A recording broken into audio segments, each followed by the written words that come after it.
Hello everyone and welcome to only IAS. स्वागत है आप सभी का rapid current affairs revision series में।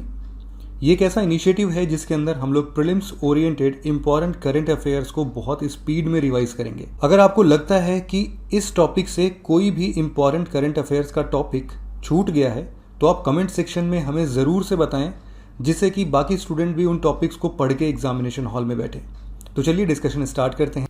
दी लामू रीजन इन केन्या। देखो अभी रिसेंट में हुआ क्या है, सोमालिया का एक ग्रुप है अल शबाब ग्रुप, उसने क्या किया है, केन्या के फोर्सेस पे और यूएस के मिलिट्री बेस पे अटैक किया है। और कहाँ पर अटैक किया है? लामू रीजन में। अब देखिए Lamu region is very very important. अगर आप लामू रीजन की लोकेशन देखें, देखो ये रहा हमारा अफ्रीका, और अफ्रीका में हो गया ये ईस्टर्न अफ्रीका, ठीक है। अब इस ईस्टर्न अफ्रीका में ये आपको देखने को मिल रहा होगा केन्या, ठीक है। अब केन्या के ईस्टर्न साइड में आपको देखने को मिल रहा होगा सोमालिया, सोमालिया के इसके बाद केन्या के वेस्टर्न साइड में तंजानिया दिख रहा होगा आपको ये, ठीक है। इसके बाद अगर आप देखें यहाँ पर हो गई केन्या की न्योरबी, उसके बाद मोम्बासा और यहाँ पर कोस्टल सिटी लामू, ठीक है। सो जो हमारा लामू है वो केन्या के कोस्ट में लोकेटेड है। सबसे पहली चीज़ तो ये हो गई।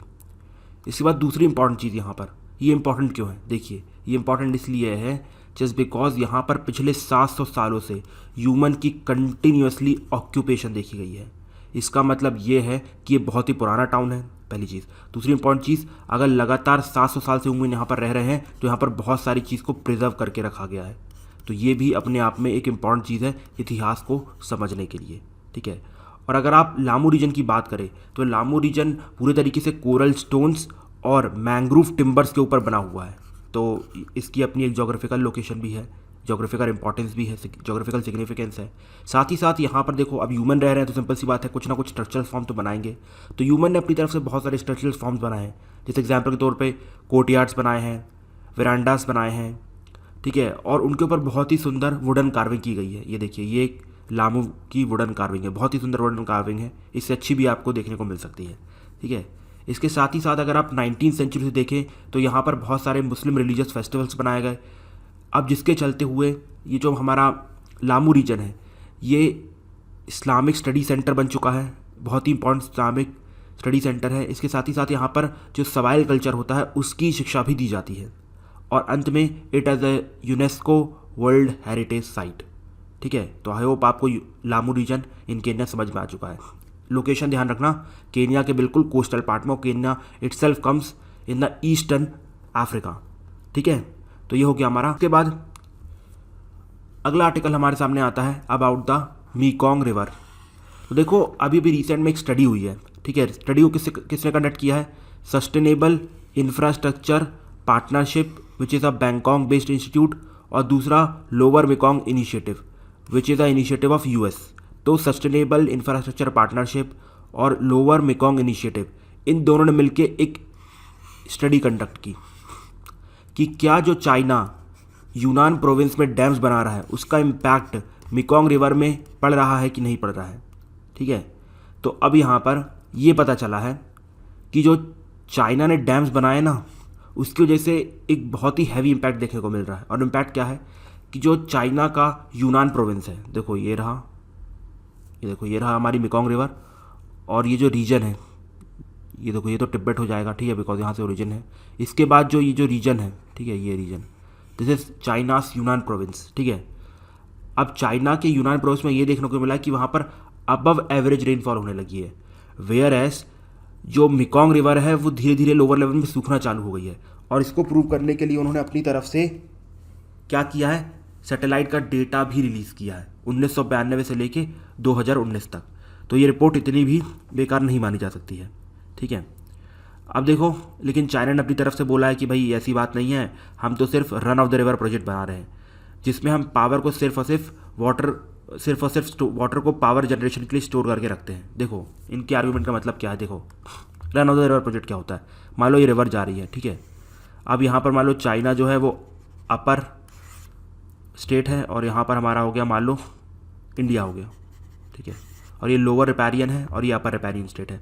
अब यहाँ पर मान लो चाइना डैम बना रहा है, वो बोल रहा है कि भैया ये run of the river dam है। मतलब ये है कि यहाँ पर हम पानी को स्टोर नहीं करेंगे, बस यहाँ पर इलेक्ट्रिसिटी जनरेट करेंगे और उसके बाद रिलीज़ कर देंगे। तो अल्टीमेटली आपके यहाँ पर पानी कमी नहीं होगी, बस इतना होगा कि थोड़ा लेट पहुँचेगा, बट पहुँचेगा ज़रूर, बस यही चीज़ है।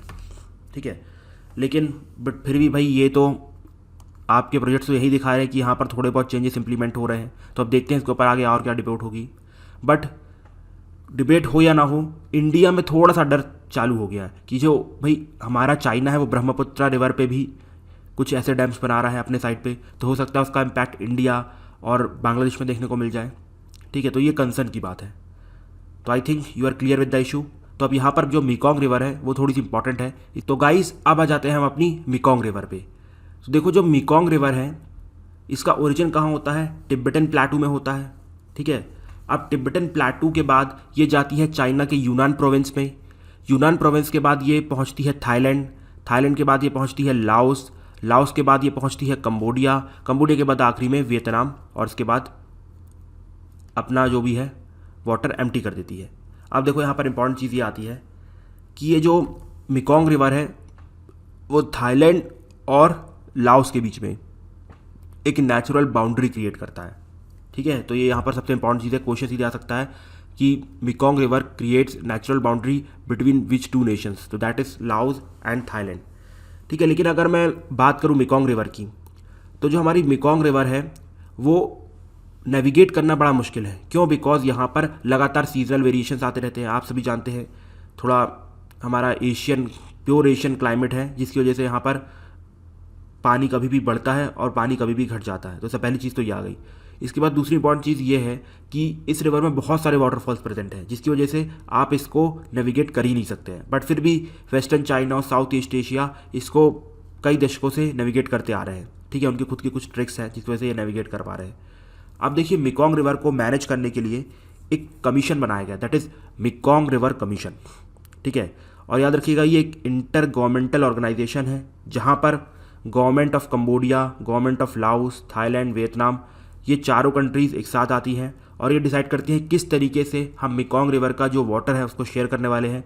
और दूसरी इंपॉर्टेंट चीज़ कि मेकॉन्ग रिवर को किस तरीके से सस्टेनेबली डेवलप बनाया जाए। तो आई थिंक आपको ये आर्टिकल समझ में आ गया है, इशू क्या था वो भी समझ में आ गया है, और मेकॉन्ग रिवर के बारे में कुछ इंपॉर्टेंट इन्फॉर्मेशन भी पता चल चुकी है। इसके साथ ही साथ एक चीज़ याद रखिएगा, जो मेकॉन्ग रिवर है वो दुनिया की 12th लॉन्गेस्ट रिवर है और एशिया की 7th लॉन्गेस्ट रिवर है। और मैं आपको ऑलरेडी बता चुका हूँ, it is a trans boundary river in South Asia including China. ठीक है, चलो वेल एंड गुड। अब आते हैं अपने अगले आर्टिकल में जिसका नाम है लोनार लेक। अब देखिए लोनार लेक में अभी रिसेंट में एक बहुत ही स्ट्रेंज फिनोमेना देखने को मिला था। वहाँ का जो पानी है ना वो पिंक कलर का हो गया था। देखिए आपको यहाँ पर इमेज में दिख रहा होगा, यहाँ का पानी जो है वो पिंक कलर का हो गया है। अब देखिए अगर मैं लोनार लेक की बात करूँ तो Lonar lake is actually situated in Maharashtra, आप सभी जानते होंगे। और ये आज से 50,000 साल पहले बना था, जब हमारी अर्थ से एक मीटियोराइट टकराया था। ठीक है, चलो इतना तो समझ में आ गया। अब ये जो हमारा लोनार लेक है ये एक सलाइन लेक है, मतलब सॉल्टी वाटर लेक है। अब देखो जब भी ये जो वाटर है सॉल्ट के साथ सेचुरेटेड हो जाता है, सेचुरेटेड होने का मतलब ये होता है कि अब इसके बाद आप और एडिशन नहीं कर सकते हैं किसी भी क्वांटिटी का। जैसे एग्जांपल के तौर पे मैंने एक ग्लास ऑफ वाटर लिया, ठीक है, अब मान लो उसमें 100 मिलीलीटर ऑफ पानी है और मैंने बोल दिया इसमें आप max to max 500 gram of salt को मिला सकते हैं। तो बस ये इसकी मैक्सिमम लिमिट है, इसके बाद सॉल्ट यहाँ पर डिज़ोल्व नहीं होगा। ठीक है, और जब सॉल्ट डिज़ोल्व नहीं होगा तो आप कह सकते हैं जो पानी है वो अपने सेचुरेटेड लिमिट पे पहुँच चुका है।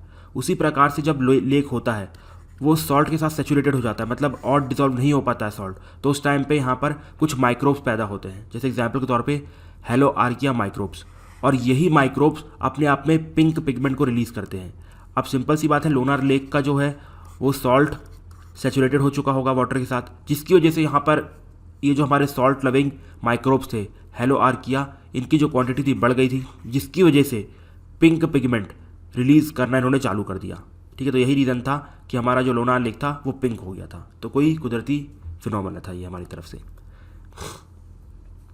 उसके बाद अगला इंपॉर्टेंट आर्टिकल आता है Kailash Mansarovar Yatra route from Dharchula to Lipu lake.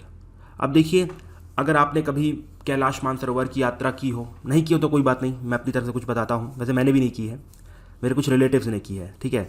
तो एक रोड हुआ करती थी वहाँ पर जिसका नाम है पिट्टौरगढ़ तवाघाट एंड घाटी बगार रोड। ये देखो, ये वाली रोड दिख रही है, एक सेकेंड पेन लेने दो, ये वाली रोड, ये वही रोड हुआ करती है। इसके बाद आपको लीपू लेक तक जाना रहता था, बिकॉज देखो Lipulekh is called as gateway to Kailash, ठीक है। याद रखना Kailash is not in India, it is in China, तो इसको ध्यान रखना। चाइना में अलाउ करता है वहाँ पर विजिट करने के लिए। तो ये आपको देखने को मिल रहा है हमारा जिस रोड की बात की मैंने। उसके बाद यहाँ पर लीपू लेक है, और जैसे ही आप लीपू लेक पहुँचेंगे उसके बाद ही आपको एक कैलाश के दर्शन होने वाले हैं, माउंट कैलाश के दर्शन होने वाले हैं, ठीक है। तो उसके लिए यहाँ पर जो हमारे जितने भी पैसेंजर्स होते थे उनको बड़ी बड़ी पहाड़ियाँ, चोटियाँ और बहुत ही खतरनाक रोड्स फॉलो करके गुजरना पड़ता था। अब यहाँ पर बॉर्डर रोड ऑर्गेनाइजेशन ने क्या किया है, ये प्रॉब्लम लोगों की ख़त्म कर दी है। क्यों? बिकॉज जो रूट खाली था लीपू लेक से लेके इस हाईवे तक, उसने वहाँ पर क्या बना दिया है, दारचूला लीपू लेक रोड बना दी है, जिसको फेमसली आप कह सकते हैं कैलाश मानसरोवर यात्रा रूट्स, ठीक है। समझ में आया? चलो वेरी गुड। और याद रखिएगा ये जो हमारा घाटी बगड़ है वो उत्तराखंड में है, ठीक है। ये देखो उत्तराखंड में यहाँ पर हमारा घाटी बगड़ है, और उसके बाद यहाँ से लीपू लेक तक पैसेंजर जाया करते थे, बट यहाँ पर अब रोड बन गई है। अब जिसकी वजह से उन्होंने क्या करना है कि भाई इतने टफ माउंटेन्स और जो भी पासेस होते हैं उनको क्रॉस नहीं करना पड़ेगा। तो ये फ़ायदा होने वाला है इस रूट का।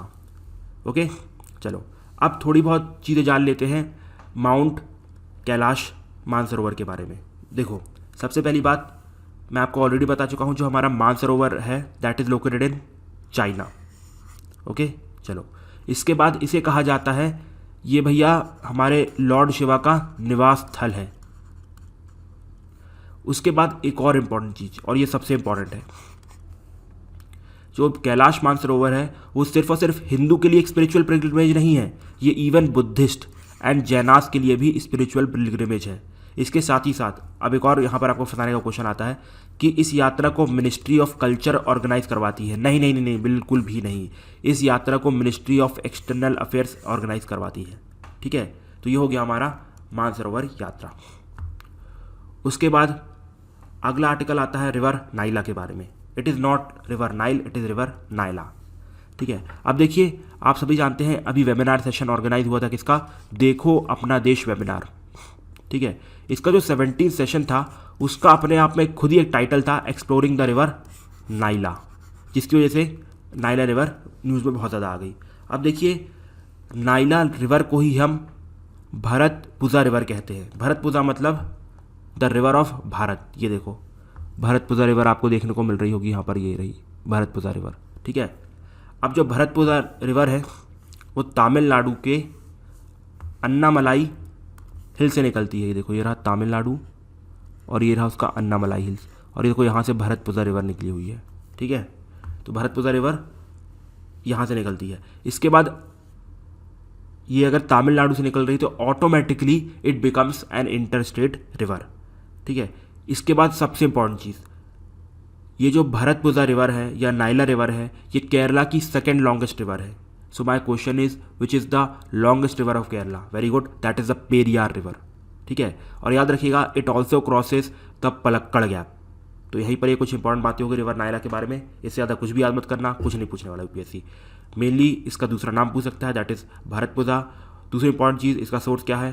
तमिलनाडु, अन्नामलाई, और उसके बाद ये पलक्कड़ गैप को क्रॉस करता है। बस ख़त्म हो गया, ठीक है। इसके बाद आते हैं आज के अगले आर्टिकल में, और you can say the last article, that is the Vamsadhara river water dispute, ठीक है। अब देखिए, जो वंशाधारा रिवर वाटर डिस्प्यूट है ये आंध्र प्रदेश और उड़ीसा के बीच में चल रहा है। अब डिस्प्यूट को समझने की कोशिश कीजिएगा क्या हो रहा है कि एक्चुअली में ये जो आंध्र प्रदेश है ना, ये वंशाधारा रिवर पे एक निरादी ब्रिज को बनाना चाहता है, ठीक है। लेकिन ये सिर्फ और सिर्फ तभी पॉसिबल होगा जब उड़ीसा गवर्नमेंट अपनी कंसेंट दे देगी। क्यों? बिकॉज इसका जो ओरिजिन है वो कहाँ होता है? उड़ीसा में होता है, और उसके बाद ये आंध्र प्रदेश में जाती है। और याद रखिएगा ये जो हमारी वंशाधारा रिवर है, यहाँ पर आप इमेज से देख सकते हैं कि ये गोदावरी और ऋषिकुल्या रिवर के बीच में फ्लो कर रही है। तो ये सबसे इंपॉर्टेंट चीज़ है। तो सबसे पहली बात तो ये हमारे उड़ीसा में ओरिजिन होती है, उसके बाद गोदावरी और ऋषिकुल्या के बीच में चलती है, इसके बाद पहुंचती है कहाँ पर, आंध्र प्रदेश में, आंध्र प्रदेश के बाद डायरेक्टली सी में एम्प्टी हो जाती है। ठीक है, तो ये हो गई वंशाधारा रिवर का रूट। अब इसी वंशाधारा रिवर पे क्या आंध्र प्रदेश करना चाहता है, निरादी ब्रिज बनाना चाहता है, लेकिन उसके लिए उड़ीसा के कंसेंट की ज़रूरत है और उड़ीसा बार बार मना कर रहा है। क्यों मना कर रहा है? उसका बोलना ये है कि देखो यार, अगर आप वंशाधारा रिवर पे कोई भी डैम बनाओगे तो यहाँ पर आपको बेसिन दिख रहा है वंशाधारा का, ये देखो ये बेसिन दिख रहा है ना, हाँ, तो ये बेसिन क्या होगा, ये पूरे तरीके से सूखना चालू हो जाएगा, बिकॉज यहाँ पर पानी बहुत ज़्यादा डाइवर्ट हो जाएगा। अब जिसकी वजह से यहाँ पर जो वाटर लेवल इतना हाई है वो धीरे धीरे कम हो जाएगा। ठीक है, ग्राउंड वाटर लेवल। तो ये है हमारे उड़ीसा का कहना।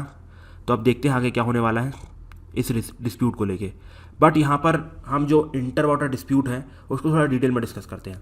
देखिए, सबसे इंपॉर्टेंट चीज़ जिसको लोग ध्यान नहीं देते हैं कि अगर मान लीजिए किसी भी स्टेट में कोई रिवर है तो उस रिवर के वाटर को यूज़ करना स्टेट जुरिस्डिक्शन में आता है। सबसे इंपॉर्टेंट चीज़, river water use state jurisdiction में आता है। लेकिन आर्टिकल 262 ये कहता है कि अगर मान लो कोई भी रिवर इंटर स्टेट है, ठीक है, और उस रिवर को लेके दो स्टेट झगड़ रहे हैं या उनको लेके उनको कोई डिस्प्यूट है, तो उसके लिए अगर पार्लियामेंट चाहे तो कोई लॉ बना सकता है और साफ साफ उसमें यह लिख सकता है कि जुडिशरी इस लॉ में इंटरफियर नहीं करने वाली है। ठीक है, तो उसी के अकॉर्डिंगली पार्लियामेंट ने आर्टिकल 262 पास किया। आर्टिकल 262 के अंदर उन्होंने दो एक्ट्स बनाए, एक था रिवर बोर्ड एक्ट ऑफ 1956 और दूसरा था inter state water dispute act of 1956। तो रिवर बोर्ड एक्ट 1956 एक तरीके का प्रिवेंटिव मेजर है। अगर मान लीजिए तमिलनाडु और कावेरी के बीच में, तमिलनाडु और केरला के बीच में मान लो कोई रिवर है, ठीक है, और वो इंटर स्टेट है, तो यहाँ पर ये लोग मिल के सेंट्रल गवर्नमेंट इनके लिए एक रिवर बोर्ड बना सकता है जिसमें दोनों के मेंबर होंगे, सेंट्रल गवर्नमेंट होगी और ये लोग मिल के डिसाइड करेंगे कि किसको कितना पानी मिलना चाहिए। तो एक प्रिवेंटिव मेजर था, लेकिन आज तक इसके अंडर एक भी बोर्ड को नहीं बनाया गया है। इसके बाद दूसरा एक्ट इसी के अंदर बनाया गया था आर्टिकल 262 के अंदर, that is the inter state water dispute act. इस एक्ट में ये कहा गया है कि अगर मान लीजिए किसी भी दो स्टेट्स को लेके किसी रिवर का विवाद है तो सबसे पहले आप आओगे सेंट्रल गवर्नमेंट के सामने, हम आपका नेगोशिएशन करवाएंगे। अगर नेगोशिएशन सॉल्व नहीं हो पाता है तो हम क्या करेंगे, वेरी गुड, एक ट्रिब्यूनल बना देंगे और वो ट्रिब्यूनल डिसीजन देगा और वो डिसीजन फाइनल एंड बाइंडिंग होगा और आप उस डिसीजन के अगेंस्ट नहीं जा सकते। लेकिन इसमें बहुत सारे फ्लॉज थे तो अल्टीमेटली सुप्रीम कोर्ट के रास्ते कई बार खुलते रहे। बट अब में भी सरकार एक नया बिल लेके आने वाली है जिससे हो सकता है ये सारे मुद्दे सॉल्व हो जाए। उसी के चलते हुए यहाँ पर बहुत सारे ट्रिब्यूनल्स बने हैं। एक बार वीडियो को पॉज कर लो और रीड कर लो कौन कौन से ट्रिब्यूनल्स यहाँ पर अवेलेबल हैं। ठीक है, इसके साथ ही याद रखना आर्टिकल 263 को भी इंटर वाटर डिस्प्यूट सॉल्व करने के लिए यूज़ किया जा सकता है, बिकॉज यहाँ पर जो प्रेसिडेंट है वो एक इंटर स्टेट काउंसिल बना सकते हैं जो कि अपने आप में बैठ के ये सारे इश्यूज़ को डिस्कस कर सकती है। तियाओ रिवर, ठीक है, अब देखिए जो तियाओ रिवर है वो इंडिया और म्यांमार के बीच में एक natural plus international boundary form करती है। यहाँ पर आप इमेज में देख सकते हैं।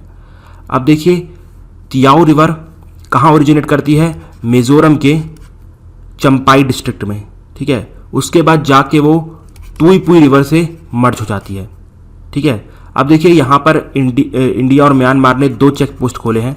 सबसे पहला चेक पोस्ट था जोरिनपुई और अभी भी रिसेंट में 2018 में एक चेक पोस्ट खोला है जिसका नाम है जोगतावथार।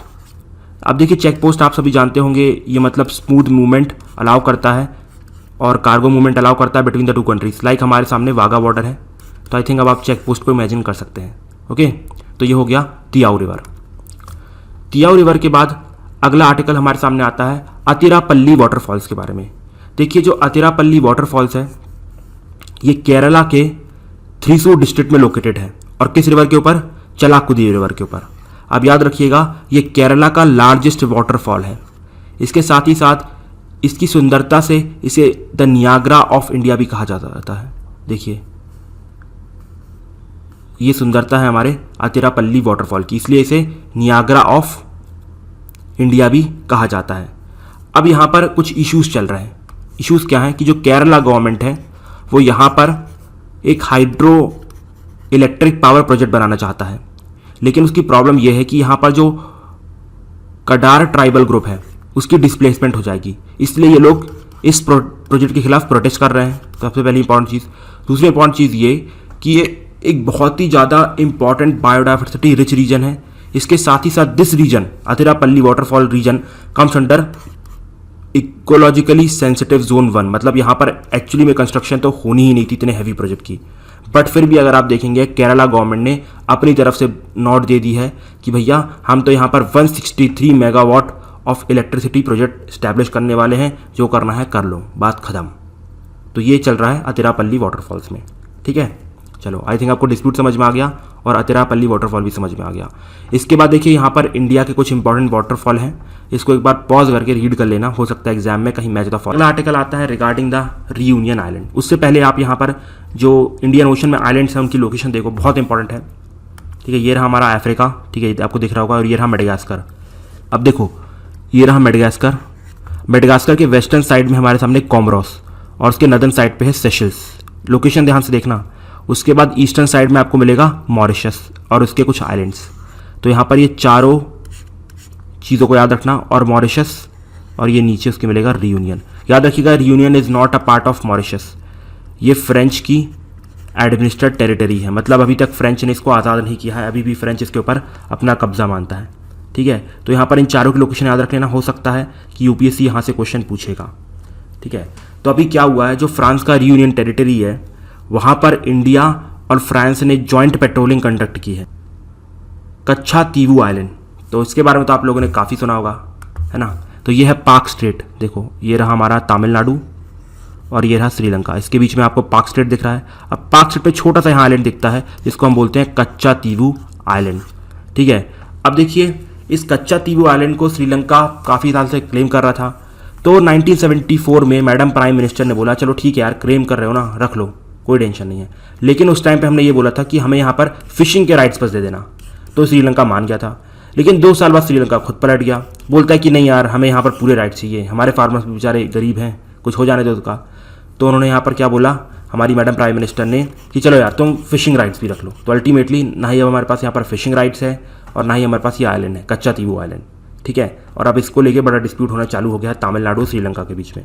ताइवान स्टेट, याद रखिएगा ताइवान स्टेट को शुरू में फॉर्मोसा स्टेट भी कहा जाता था, वैसे अभी भी कुछ लोग कह देते हैं बट ये तो पुराना नाम हो गया फॉर्मोसा। अब देखो जो ताइवान है कहाँ, देखो ये रहा चाइना, ठीक है, और ये रहा हमारा ताइवान, ये है मेनलैंड चाइना और ये है ताइवान। अब देखो डिस्प्यूट क्या हुआ था कि आप सभी जानते हैं कि जो चांग काई शेक की गवर्नमेंट है, ठीक है, वो माओइस्ट के अगेंस्ट हार गई थी। अब उसके बाद ये लोग भाग के कहाँ चले गए थे, ताइवान आइलैंड में, ठीक है। अब तब से ये लोग ऐसा क्लेम कर रहे हैं कि भैया असली चाइना हम हैं, वेरेज जो माओ थे वो ये बोलते थे कि भैया असली चाइना मेनलैंड चाइना है और हमारी सिर्फ और सिर्फ वन चाइना पॉलिसी है, मतलब यही सिर्फ एक चाइना है, उसके बाद जितने भी अपने आप को चाइना क्लेम कर रहे हैं वो सब हमारा ही पार्ट है। अब इवन यूएस ने भी कई टाइम तक ताइवान को सपोर्ट किया, बट उसके बाद उनको लगा कि भैया मेनलैंड चाइना में ज़्यादा फ़ायदा है, तो उन्होंने इस चाइना को मान लिया, ठीक है। तब से यही डिस्प्यूट चल रहा है कि भैया ताइवान हमारा है, ताइवान बोलता है हम चाइना है, चाइना बोलता है हम चाइना है। अब देखते हैं कौन चाइना है। तो अब आ जाते हैं हम चाइना की जोग्राफिकल लोकेशन के ऊपर, ठीक है। जो हमारा जो ताइवान है वो क्या करता है, वो ईस्ट चाइना सी को नॉर्थ चाइना सी से कनेक्ट करता है। दूसरी इंपॉर्टेंट चीज़, it is part of South China Sea. और तीसरी इंपॉर्टेंट चीज़, ये जो बीच में स्ट्रेट बनाता है, ये देखो ये रहा चाइना और ताइवान, उसके बीच में जो स्ट्रेट बनता है उसको ताइवान स्ट्रेट कहते हैं। और ऑलरेडी मैंने आपको पूरा हिस्ट्री बता दिया इसका, वैसे आपको ऑलरेडी पता ही होगा आई थिंक। उसके बाद अगला आर्टिकल आता है regarding the Senkaku island dispute. अभी देखिए रिसेंट में क्या हुआ है, जापान की एक लोकल काउंसिल ने एक बिल अप्रूव किया है, ठीक है। उस बिल के अकॉर्डिंगली यहाँ जो तोनोशियो आइलैंड है उसका नाम बदल के सेनकाकू आइलैंड कर दिया जाएगा। वैसे सेनकाकू आइलैंड क्या है, देखो ये रहा हमारा चाइना, ये ताइवान और इसके नदर्न साइड में ये रहा हमारा सेनकाकू आइलैंड और ये रहा हमारा जापान, ठीक है। अब जापान और चाइना दोनों इस आइलैंड को क्लेम करते हैं, ठीक है। तो इसलिए अभी भी रिसेंट में जापान ने थोड़ी सी एग्रेशन दिखाते हुए क्या किया है, इसका नाम बदल के सेनकाकू आइलैंड कर दिया है। तो ये हो गया हमारा सेनकाकू आइलैंड डिस्प्यूट। याद रखिएगा it is between Japan and China. उसके बाद आती है हमारे सामने सबसे important, that is the Galwan river, ठीक है। आप गालवान रिवर को मैप के थ्रू समझने की कोशिश करना। देखो ये रहा हमारा अक्साई चिन, ठीक है, ये हो गया अक्साई चिन। अक्साई चिन से ओरिजिनेट होती है हमारी गालवान रिवर, ठीक है। अब गालवान रिवर सीधे कहाँ जाके मिलती है, श्योक रिवर में, और गालवन रिवर की वेस्टर्न बाउंड्री कौन कौन फॉर्म करते हैं? देखो श्योक रिवर हो गया और हमारा दौलत बेग ओल्डे रोड हो गई। तो ये हमारी गालवन रिवर का वेस्टर्न साइड हो गया। वेयर ईस्टर्न साइड में क्या है? चाइना, तिब्बत और ज़ीजियांग रोड है। ठीक है, यहाँ पर ये देखो ईस्टर्न साइड में आपको चाइना, तिब्बत, ज़ीजियांग रिवर देखने को मिल जाएगी। ठीक है, तो ये हो गई हमारी गलवान रिवर। अब यहाँ पर जो इसकी वैली बनती है उसको हम बोलते हैं गालवन रिवर वैली। और याद रखिएगा ये बहुत ही स्ट्रैटेजिकली इंपॉर्टेंट वैली है। ठीक है, बिकॉज ये वैली अक्साई चिन और लद्दाख के बीच में बनी हुई है और दोनों को यहाँ पर आप कह सकते हैं कंट्रोल चाहिए। So let us revise Galwan river one more time. सबसे पहली बात, ये कहाँ से ओरिजिनेट होती है? अक्साई चिन में ओरिजिनेट होती है। दूसरी इंपॉर्टेंट चीज़ कि चाइना के साइड में, ईस्टर्न साइड में आपको क्या देखने को मिल जाता है? उनका ज़ीजियांग तिब्बत रोड। और हमारे वेस्टर्न साइड में क्या देखने को मिल जाता है? श्योक रिवर और दौलत बेग ओल्डे रोड। ठीक है, और उसके बाद इसकी जो वैली है वो स्ट्रैटेजिकली लोकेटेड है between the Aksai Chin and Ladakh. ठीक है, and I hope you are done with the Galwan river. आपको इसकी पूरी रूट समझ में आ चुकी है। ठीक है, चलो well and good. Galapagos island, देखिए गालापागोस आइलैंड की लोकेशन देखो। सबसे पहले तो ये इक्वाडोर है। ठीक है, इसके वेस्टर्न साइड पे है गालापागोस आइलैंड। याद रखिएगा ये इसका प्रोविंस है। जैसे हमारे लिए मध्य प्रदेश है उसी प्रकार से इसके लिए गालापागोस आइलैंड है। ठीक है, अब देखिए चाइना क्या ना बहुत बार यहाँ पर आता रहता है अपनी चाइनीज़ फिशिंग वेसल लेके। क्यों? Reason is very very simple, because यहाँ पर पेरू करंट फ्लो करता है। देखो हम्बर्ट डॉट करंट। अब जिसकी वजह से यहाँ पर बहुत अच्छे न्यूट्रंस अवेलेबल रहते हैं और अल्टीमेटली जो पेरो है it becomes one of the best fishing ground in the world. तो यहाँ पर फिशिंग बहुत सारी होती है, इसलिए चाइना बार बार यहाँ पर आता रहता है। और कई बार इसके पहुँचते पहुँचते गालापागोस आइलैंड में भी एक दो चक्कर मार के जाता है। अब बोलते भाई यहाँ तक आए हैं तो मार लेते हैं एक दो चक्कर। ठीक है, अब जो गालापागोस आइलैंड है वो एक वॉल्केनिक आइलैंड है। ठीक है, मतलब जो ओशनिक प्लेट्स हैं उनके मर्जर से बना है। देखो आपको मैं वॉल्केनिक आइलैंड की वर्किंग बताता हूँ। जैसे मान लो यहाँ पर दो ओशनिक प्लेट है। सबसे पहले हो गई ओशनिक प्लेट 1 और ये ओशनिक प्लेट 2।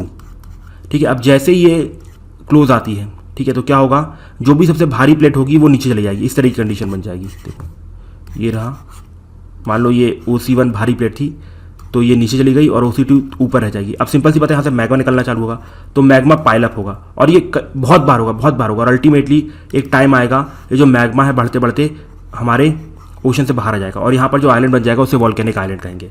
और यहाँ पर ये 3 टेक्टोनिक प्लेट से मिलकर बना हुआ आइलैंड है। एक है नास्का, दूसरा है कोसोको और तीसरा है पैसिफिक। इन 3 प्लेट के मर्जर से यहाँ पर हमारे सामने वॉल्केनिक आइलैंड का एक ग्रुप बना है। इसी को आर्कीपेलागो भी कहते हैं। ठीक है, तो आपको समझ में आ गया है गालापागोस आइलैंड क्या है। इसके बाद गालापागोस आइलैंड यूनेस्को का वर्ल्ड हेरिटेज साइट भी है। सबसे इंपॉर्टेंट चीज़ वैसे पता ही है यूनेस्को का वर्ल्ड हेरिटेज साइट क्यों है? जस्ट बिकॉज यहाँ पर चार्ल्स डार्विन ने बहुत ज़्यादा स्टडी की थी, उसके बाद ही अपनी इवोल्यूशनरी थ्योरी ऑफ जेनेटिक्स सबके सामने रखी थी। ठीक है, इसके बाद यहाँ पर आपको एक बहुत ही इंपॉर्टेंट स्पीशी देखने को मिलती है, that is the giant tortoise. ये देखिए आपके सामने है जायंट टॉर्टॉइस। डायनासोर जितना बड़ा नहीं है ये, डोंट वरी। इसकी इमेज इस तरह से ली गई है कि ये बहुत बड़ा दिख रहा है but not that much big. ठीक है, तो ये हो गया हमारा जायंट टॉर्टॉइस। और आपको गालापागोस आइलैंड समझ में आ गया, पैसिफिक ओशन में लोकेटेड है। और चाइना यहाँ पर क्यों आता है ये भी समझ में आ चुका है। और गालापागोस की ज्योग्राफी क्या है ये भी समझ में आ चुका है। गालापागोस आइलैंड का कल्चरल हेरिटेज क्या है ये भी आपको समझ में आ चुका है। ठीक है, सो अरावली रेंज देखिए, अभी जब भी रक्षाबंधन हुआ था उस वक्त वहाँ के बच्चों ने और वुमेन ने मिलके क्या किया था? पत्तियों की राखी बनाई थी और अरावली फॉरेस्ट को बांधी थी। ये एक्चुअली में एक सिंबॉलिक गेस्चर था जो ये दिखा रहा था कि हम अरावली फॉरेस्ट को प्रोटेक्ट करने वाले हैं। ठीक है, अब थोड़ा सा अरावली के बारे में जान लेते हैं। देखिए अरावली दिल्ली से लेके, मतलब आप कह सकते हैं दिल्ली रिज से लेके पालनपुर गुजरात तक चलती है। यहाँ आप मैप में देख सकते हैं, एक बार आपको यहाँ पर दिख रहा होगा, this is Delhi ridge and this is Gujarat Palanpur. ठीक है, उसके बाद यहाँ पर सबसे हाईएस्ट पीक है दैट इज़ गुरु शिखर। ठीक है, इसको याद रखिएगा, Guru Shikhar is the highest peak of Aravalli range and you know that they are the old fold mountain और ये इंडिया के सबसे ओल्डेस्ट माउंटेन भी हैं। ठीक है, और वर्ल्ड के one of the oldest mountain में ये आते हैं। इसके बाद यहाँ पर कुछ इंपॉर्टेंट पासेस हैं, जैसे एग्जाम्पल के तौर पे पीपली घाट, दिवेर एंड दिसूरी पासिस। ठीक है, अब देखिए आपने कॉन्सेप्ट के बारे में सुना होगा कि अगर जो दो प्लेट्स रहती हैं उनको कनेक्ट करने का काम माउंटेन्स करते हैं। जैसे एग्जाम्पल के तौर पे आप यहाँ पर देख सकते होंगे पीछे आपके बैकग्राउंड में, ये रहा हमारा रशिया वाला पार्ट, आप कह सकते हैं यूरेशियन प्लेट। ठीक है, और ये थी हमारे इंडियन सब कॉन्टिनेंट प्लेट। अब इन दोनों के बीच में क्या है, इन दोनों के बीच में हिमालयास है। अब हिमालयास क्या करता है, ऊपर जो यूरेशियन प्लेट है और नीचे जो इंडो ऑस्ट्रेलियन प्लेट है, ठीक है, सब कॉन्टिनेंट प्लेट है, उन दोनों को कनेक्ट करता है। उसी प्रकार से जो अरावली है, जब उसकी फॉर्मेशन हुई थी, उसकी फॉर्मेशन हुई थी एक्चुअली दो प्लेट्स को कनेक्ट करने के लिए। कौन कौन सी, एक थी अरावली क्रेटॉन और दूसरी थी बुंदेलखंड क्रेटॉन। ठीक है, अब देखिए यहाँ से बहुत सारी रिवर्स भी निकलती है। एग्जाम्पल के तौर पे बानस रिवर हो गई, इसके बाद सहीबी रिवर हो गई। अब याद रखिएगा ये दोनों के दोनों ट्रिब्यूटरी हैं किसकी, यमुना रिवर की, और Yamuna is the right bank tributary of river Ganga. ठीक है, इसके बाद हमारे सामने आती है लूनी रिवर, जो कि यहाँ से निकलती है और रण ऑफ कच्छ में जाके मिल जाती है। अब यहाँ पर इंडियन गवर्नमेंट ने प्रपोज किया है, या एक्चुअली इसी प्लानिंग चल रही है, बात चल रही है, to have a green wall of Aravalli. देखिए इस आइडिया को हमने अफ्रीका से लिया है। आप सब जानते हैं ये हमारे सामने अफ्रीका है। ठीक है, थोड़ा I know map is bad. अब देखो यहाँ पर सहारा डेजर्ट है पूरे में, ऊपर वाले पार्ट में, तो सिंपल सी बात है इस डेजर्ट का यहाँ पर एक्सटेंशन हो सकता है। ठीक है, तो यहाँ पर ये लोग क्या करना चाहते हैं, पेड़ पौधे की एक वॉल बनाना चाहते हैं, जिससे कि ग्रीनरी की वजह से ये जो वॉल है, या आप कह सकते हैं डेजर्टिफिकेशन है, सदर्न साइड में नहीं होगा।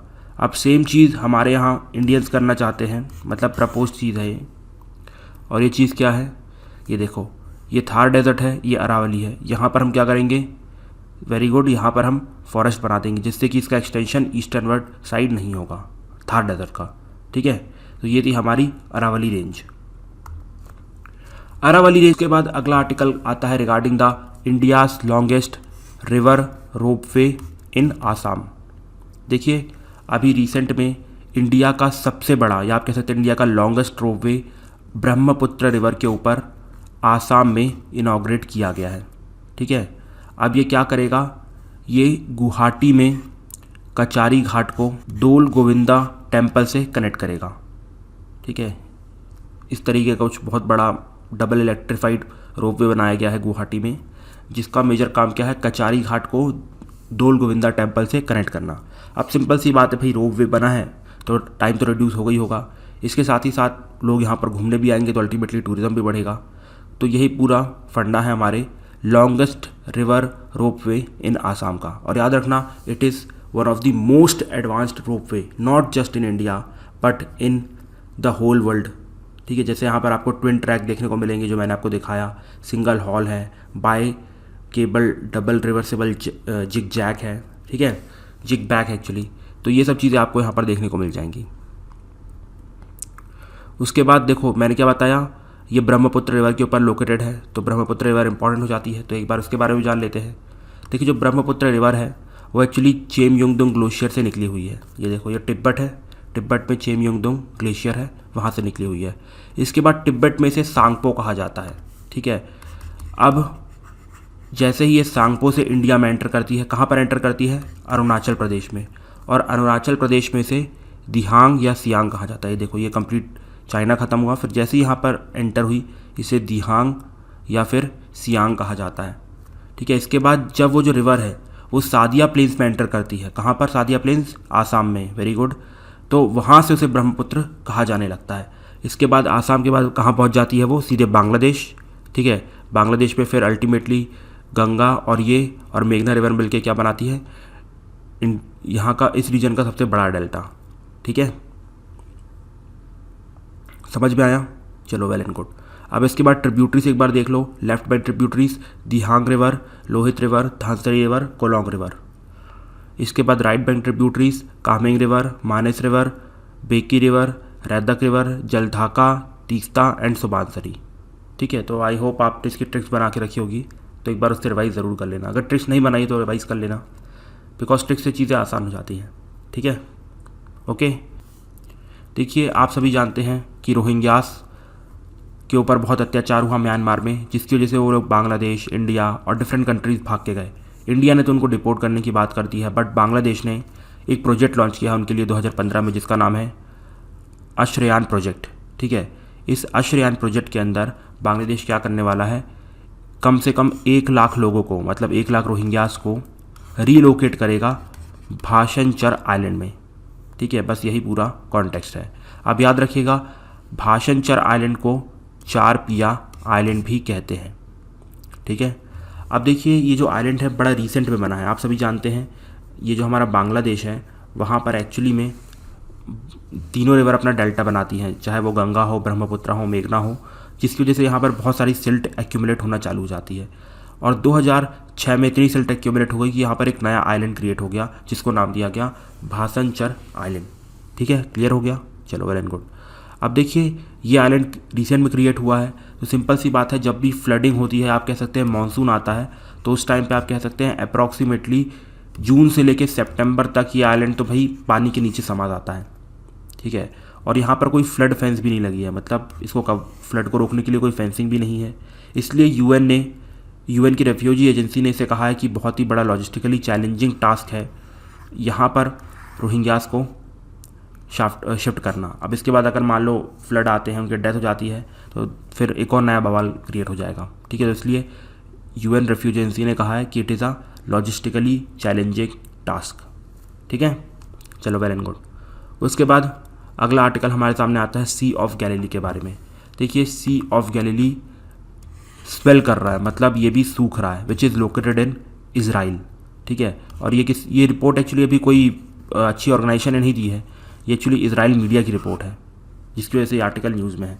देखिए आप सभी को याद होगा, आज से कुछ टाइम पहले यूपीएससी ने क्वेश्चन पूछा था कि इनमें से कौन सी बॉडी मतलब बहुत ज़्यादा सूख चुकी है, उसका आंसर था आरआरसी। उसी वे में आप इस आर्टिकल को भी पढ़ सकते हैं कि हो सकता है कि ऐसा कोई क्वेश्चन आ जाए कि अभी कौन सी बॉडी सूख रही है। लेकिन तो ये आर्टिकल और आप कह सकते हैं न्यूज़ इज़राइल मीडिया से निकल के आई है, तो इसकी कोई ऑथेंटिकेशन तो है नहीं। अगर यूएन की कोई एजेंसी बोलती तो हम मान भी लेते। ठीक है, इसके बाद अगर आप देखोगे ये जो लेक है ये कहाँ पर लोकेटेड है, ये देखो नॉर्थ इज़राइल में लोकेटेड है, बिटवीन द गोलन हाइट्स, ये आपको गोलन हाइट्स दिख रही होंगी, और यहाँ पर जो गैलीली रीजन है उसके बीच में लोकेटेड है। अब देखिए इस लेक को फेड करने के लिए क्या है, यहाँ पर स्प्रिंग्स हैं। ठीक है, स्प्रिंग्स इस लेक को फेड करते हैं। इसके साथ ही साथ it is a major source of river Jordan, इसको भी ध्यान रखना। इसके बाद अब यूपीएससी यहाँ पर फंसाने वाली चीज़ें डालेगा, इसके ऑल्टरनेटिव नाम डाल के, जैसे कि लेक टिबरिस और लेक किनेरेट। ठीक है, और याद रखना ये इज़राइल की सबसे बड़ी लार्जेस्ट फ्रेश वाटर बॉडी है। ठीक है, समझ में आया। तो कुछ इंपॉर्टेंट बातें थी सी ऑफ गैलीली के बारे में, आई होप आपको समझ में आया होगा। उसके बाद अगला आर्टिकल आता है regarding the Pangong so lake. तो कॉन्टेक्स्ट तो आप सभी जानते हैं, सबसे पहले कॉन्फ्लिक्ट हुआ, उसके बाद डिसंगेजमेंट हुई। ठीक है, तो जिसकी वजह से पेंगोंग सो लेक रीजन न्यूज़ में था। अब देखिए जो पेंगोंग सो लेक है वो इंडिया और चाइना के बीच में एक्सटेंडेड है। ठीक है, और ये अप्रॉक्सीमेटली 4350 मीटर की हाइट पे लोकेटेड है। ये देखो ये रहा हमारा चाइना, मतलब अक्साई चीन पार्ट तो हमारा ही है, और ये दिस इज़ इंडिया। ठीक है, अब देखो दोनों के बीच में आपको पेंगोंग सो लेक स्ट्रेच होता हुआ दिखाई देगा, और ये हमारा गालवान है। इसके बारे में आई थिंक कल मैंने डिस्कस किया था। ठीक है, तो अब क्वेश्चन ये आता है कि भाई इतनी हाइट पे लोकेटेड है बट फिर भी ये सॉल्ट वाटर लेक क्यों है, और कैसे सॉल्ट वाटर लेक है। बिकॉज इतनी हाइट पे तो हर किसी का यही मानना होता है, बर्फ़ आ जाती है तो अल्टीमेटली क्या होना चाहिए, प्योर वाटर होना चाहिए, जैसे सारे ग्लेशियर है। तो यहाँ पर ये सॉल्ट वाटर कैसे मेंटेन है, देखिए because it is remnant of Tethys sea. आप सभी को पता होगा ये हमारी यूरेशियन प्लेट हुआ करती थी, और ये हमारा इंडियन सब कॉन्टिनेंट प्लेट की जब ऊपर आ रही थी। ठीक है, तो उस टाइम पे यहाँ पर एक टेथिस सी हुआ करता था। ठीक है, जो सबसे पहला सी पूरी वर्ल्ड में बना था। ठीक है, टेथिस सी।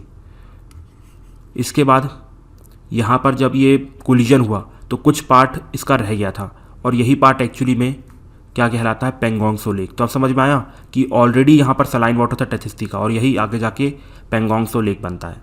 अब याद रखिएगा ये जो पेंगोंग सो लेक है वो चाइना की साइड में ज़्यादा है, मतलब उनके पास 2/3 ऑफ द एरिया है और हमारे पास सिर्फ और सिर्फ 1/3 ऑफ द एरिया है।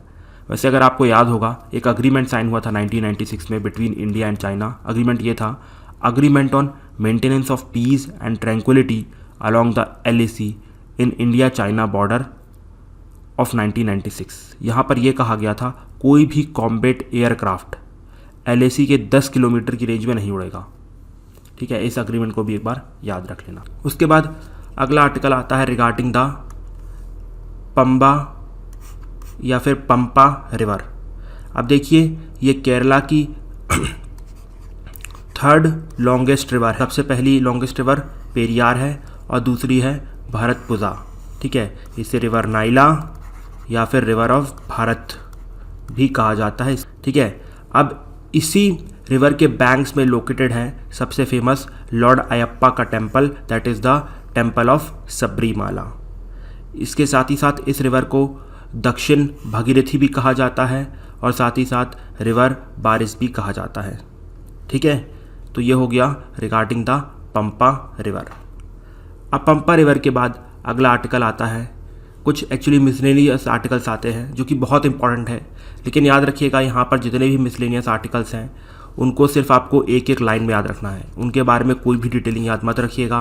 पहली बात तो यहाँ पर डिटेलिंग दी भी नहीं गई है, just to save your time, because our team knows that at this point of time what do you need. तो ठीक है, तो सबसे पहले आता है हमारे सामने पिरूर लेक। ठीक है, पिरूर लेक कहाँ है? तमिलनाडु में, बस that's it, not more than that. ठीक है, अब यूपीएससी क्या कर सकता है, ये कुछ लेक दे देगा 1 2 3 करके और उनके स्टेट सामने देगा, अब आपको मैच द कॉलम में बोलेगा, बस इससे ज़्यादा इन क्वेश्चन से कुछ नहीं आने वाला है। उसी के साथ आता है वेलानल या फिर कार्ट्स लेक। देखिए ये श्रीलंका है ना, ये आपने श्रीलंका देखा होगा है ना, ऐसा कुछ है। अब यहाँ पर जाफना है जहाँ पर हमारे तमिल माइनॉरिटी रहती है। अब इसी के नदन साइड पे आपको क्या देखने को मिलेगा, एक स्मॉल आइलैंड देखने को मिलेगा यहाँ नदन साइड में, और उसी को हम बोलते हैं वेलानत आइलैंड या फिर कायट्स आइलैंड। ठीक है, समझ में आया? चलो वेल एंड गुड। उसी के साथ साथ वेलानी लेक कहाँ देखने को मिलता है आपको? केरला में। देखो ये सब आपको ही रट्टा मारने पड़ेंगे। ठीक है, अब रटने में तो मैं आपकी हेल्प नहीं कर सकता, बस समझाने में हेल्प कर सकता हूँ। उसके बाद आता है उलसुर लेक। उलसुर लेक कहाँ मिलेगा आपको? बेंगलुरु में। और लेट मी टेल यू कि यहाँ पर इलीगल एक्टिविटी से पोल्यूशन बहुत ज़्यादा बढ़ चुका है, इसलिए न्यूज़ में लगातार रह रहा है उलसुर लेक। ठीक है, उसके बाद सबसे इंपॉर्टेंट हुसैन सागर लेक, ये तो सब लोग जानते भी होंगे, दैट इज़ इन तेलंगाना, हैदराबाद। ठीक है, उसके बाद आता है पोवाई एंड चरकोप लेक जो कि महाराष्ट्र में है। उसके बाद आता है वेम्बनाड लेक, याद रखिएगा ये केरला का लार्जेस्ट लेक है। इसके साथ ही साथ it is also a Ramsar site, लेकिन यहाँ पर पॉल्यूशन बहुत ज़्यादा बढ़ता जा रहा है और यहाँ पर one of the most polluted water bodies in the world it has become. ठीक है, उसके बाद आता है South Lhonak lake which is located in Sikkim. उसके बाद अगला आता है Sagar island, Ghoramara island and Mousuni island, that is in West Bengal. उसके बाद है मगुरी मोतापुंग बील, याद रखिएगा it is a wetland which is located in Assam. ठीक है, और it is also a important bird area which has been declared by bird life international. तो यहाँ पर ये बहुत इंपॉर्टेंट हो जाता है, मगुरी मोटापुंग बील, याद रखिएगा इट इज़ अ वेटलैंड पहली चीज़, और it is a important bird area, और ये कहाँ पर लोकेटेड है? आसाम में लोकेटेड है। बहुत इंपॉर्टेंट पॉइंट है, इसको 10 बार मार्क करिएगा, इससे क्वेश्चन आने के चांस बनते हैं। उसके बाद आता है नाग रिवर ऑफ नागपुर। देखिए आप सभी जानते हैं नागपुर में एक बहुत ही फेमस लेक है, दैट इज़ अंबाजारी लेक। ठीक है, अंबाजारी लेक से निकलती है कौन सी रिवर? नाग रिवर। ठीक है, अब लेकिन वहाँ पर इतना ज़्यादा इंडस्ट्रियलाइजेशन और अर्बनाइजेशन हो चुका है जिसकी वजह से it has become one of the most polluted river.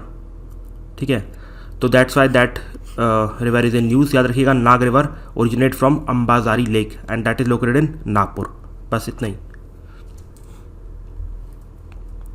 उसके बाद next come about the Bellandur lake, Varthur lake and Vrishabhavathi river, that is located in Karnataka. बस सिंपल याद रखो यार, इन सब चीज़ों में डिटेल मत जाना, मन करे तब भी मत जाना, क्योंकि you don't have to become a knowledge collector, you have to become a district collector. तो उसके हिसाब से काम करो, ठीक है। इसके बाद पुथीमारी रिवर। देखो पुथीमारी रिवर क्या है, ये ब्रह्मपुत्र रिवर की ट्रिब्यूटरी है, कहाँ पर, आसाम में। Very good. अभी क्या हुआ था, जब हमारे सामने अम्फान साइक्लोन आया था ना, तो that river got flooded very much, that's why it was in news, Puthimari river, ठीक है। इसके बाद आता है जिया भोरेली रिवर। देखिए जिया भोरेली रिवर एक्चुअली में कामेंग रिवर ही है, ठीक है। अरुणाचल प्रदेश में कामेंग रिवर कहलाती है, आप सब जैसे ही वो एंटर करती है कहाँ पर, आसाम में, तो उसे जिया भोरेली रिवर कहा जाता है। बस यही याद रखना है आपको, जिया भोरेली रिवर कहाँ होता है, आसाम में, और उससे पहले अरुणाचल प्रदेश में से कामेंग रिवर कहा जाता है। उसके बाद अगली इंपॉर्टेंट रिवर हमारे सामने आती है काली रिवर, ठीक है। अब देखो जो घग्गर है, घग्गर की एक ट्रिब्यूटरी है, इंपॉर्टेंट ट्रिब्यूटरी है, दैट इज़ द काली गंगा, या इसे आप क्या कह सकते हैं, शारदा रिवर। सो घग्गर की सबसे इंपॉर्टेंट ट्रिब्यूटरी कौन सी है, काली गंगा या फिर शारदा रिवर। तो काली रिवर को शारदा रिवर भी कहा जाता है, और ये कहाँ है, उत्तराखंड में। बस, नॉट मोर देन दैट, इतना याद रखना है कि Kali river is related to river Ghaggar, ठीक है, and which is also called as river Sharda. We conclude our today's lecture. Now we are going to meet in the next lecture with some more stuff. Till that time, thank you and have a nice day, and Jai Hind.